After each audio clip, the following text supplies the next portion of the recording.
Okay. Sure. I think actually those are the two things, and the third question I had was about which you probably have already answered in terms of, uh, I mean, these 5 courses will give them a diploma, right? Uh, it will be just a diploma, or will you call it a postgraduate diploma, or I mean, what will be if somebody, a student takes these 5 courses, they'll be offered some certificate or a diploma. I'm just curious. Have you decided on that, or? I guess this is where we would welcome input from your side, because given the standards in Durham University, perhaps you can see, given the topic, the nature of topic, where they can be pitched, at what level.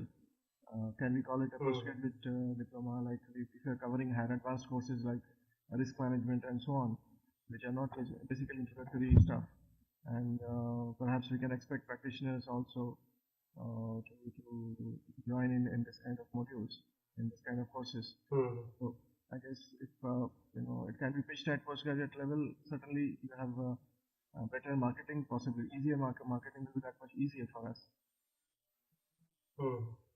No, I think as you mentioned with I see there, the course number 1 and 5.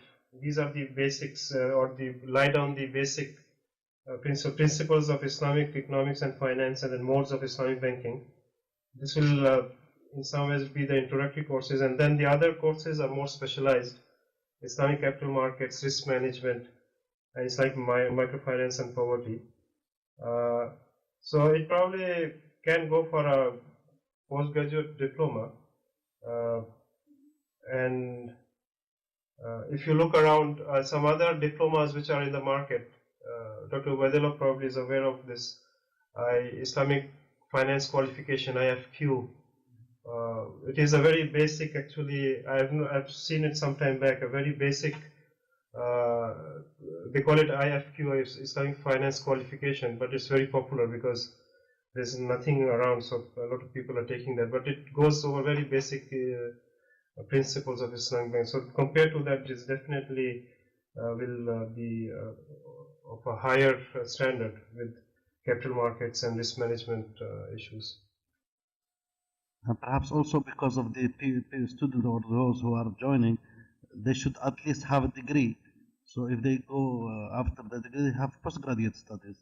The other thing is the credit hours. With the credit hours, how many credit hours do you need to get this diploma or master afterwards in your system? I don't know. I think you use to assess students according to the credit hours they do. For actually, the credit hours here is very different than the American credit hours, which some may be used to. Like in America, for each course you have 3 credit hours, but here for each course it's a different weight. Each course has 15 hours, credit hours. I don't know what they call it, but and in Durham, each we have 3 terms which are close to 9 weeks each, and at postgraduate level they have 2 hours of seminar, actually they call it, and after the term they are supposed to take either an exam, or actually most of the time it is to write an essay.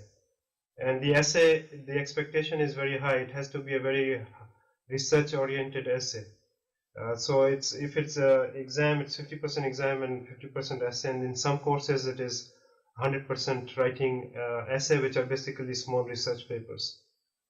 So with that, I think the requirement is to have 180 credit hours, each course being 15 credit hours. But they are, in the end of the master's level, they have to write a thesis, which is in some cases 60 and 75 credit hours, which is 4 or 5 courses.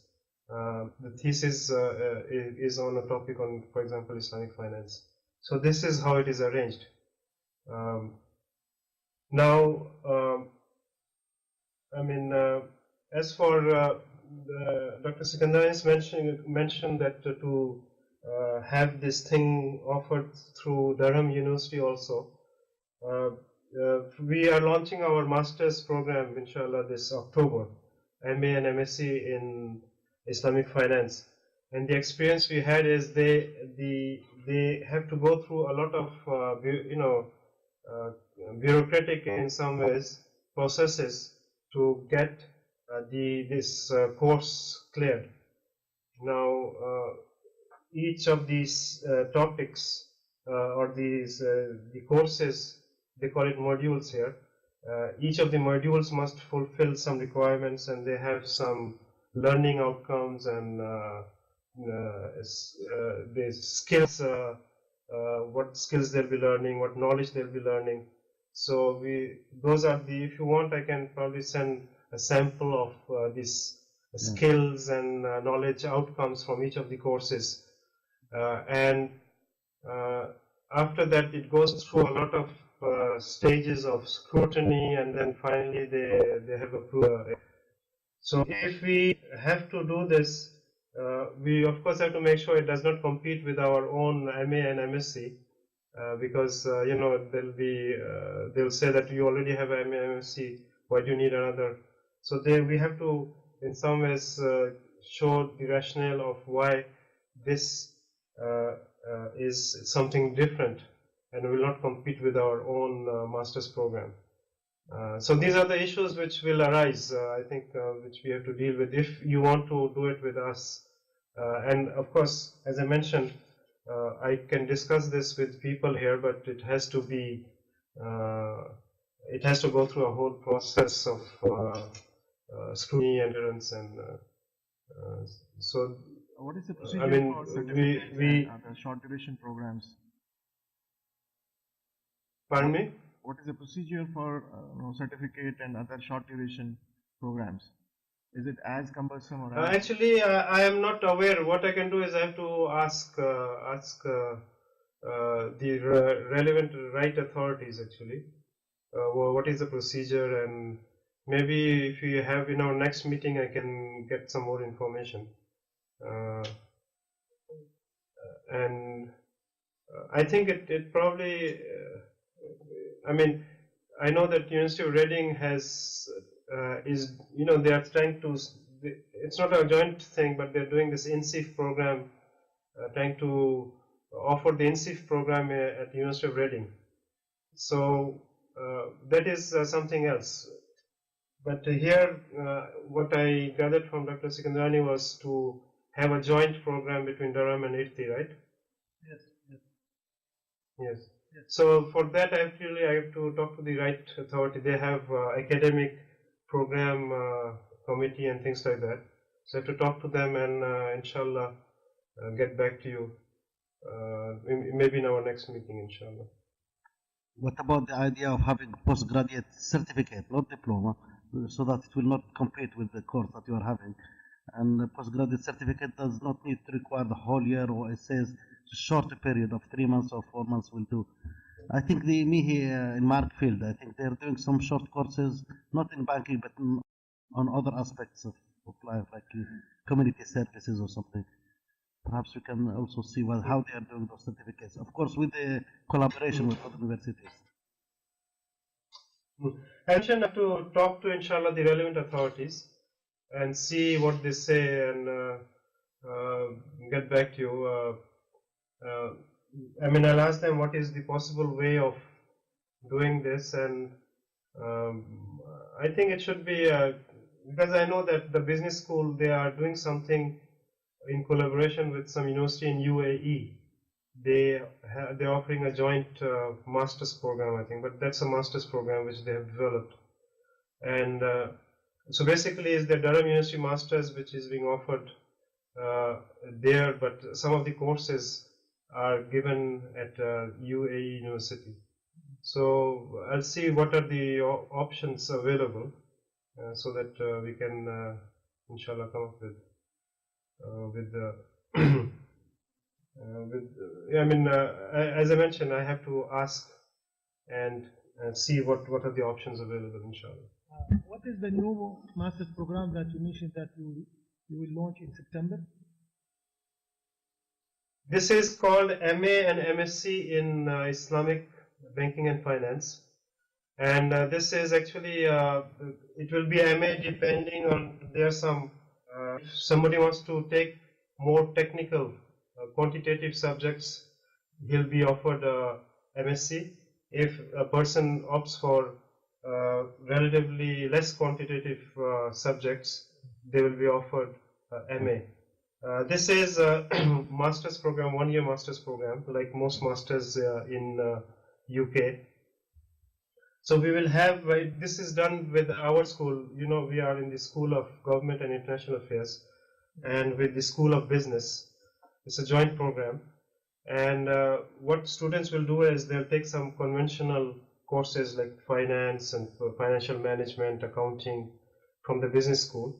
And from us, we will offer, actually there will be 4 Islamic finance courses. One is to give them Islamic economics or Islamic political economy. The second course will be Islamic law related to financial transactions. Third course will be Islamic banking and finance, like this course you have, and the fourth course will be Islamic accounting. So they will have 3 of these courses are compulsory and 1 is optional, and then they'll take these other conventional courses from the business school, and as I mentioned, this includes financial management and accounting and investment, and the traditional courses. And there are, of course, some core subjects which everybody has to take, and there are some optional subjects. And depending on what subjects they take, it will determine whether they're getting an MA or MSc. If they're taking more quantitative courses, like even risk management, not in Islamic finance, if they take a risk management and econometrics, they may get an MSc. And then, of course, in the end, they have to write a thesis, which is 60 credit hours, and the thesis has to be on Islamic finance. So this is the basic structure of our MA program. And there is no room for IRTI to cooperate in this new program? Or is different? I think probably it will be, because as I mentioned, it has been just approved last month. And I mean, all the thing has been, what should I say? The whole thing has been cleared. And mentioned it had to go through a very, at the department level, at our level, at the business school level, then at the our faculty level, and then at the university level. So there are different levels through which this thing has been cleared and fully approved. So I think it will be very difficult to again go through the whole process. And of course, they will be asking what will be, because here a lot of things is about the fees also. For example, in this MA and MSc, our school and business school will be sharing the fees which the students will pay. So there are a lot of these kind of issues which are factored in when they approve the course. So to go through the whole process, I think it will be very difficult. But what we can do is actually on our school side,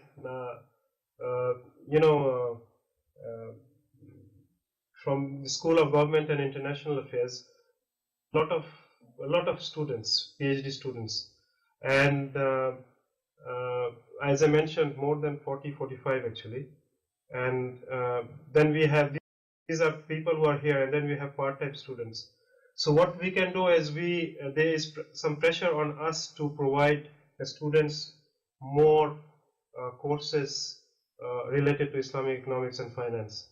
So maybe from our school we can do something with you to provide this extra input, because students who are doing PhD, they may be sitting in some courses, but they will not be getting any certificate from this MA program because they're not going to be enrolled in that program.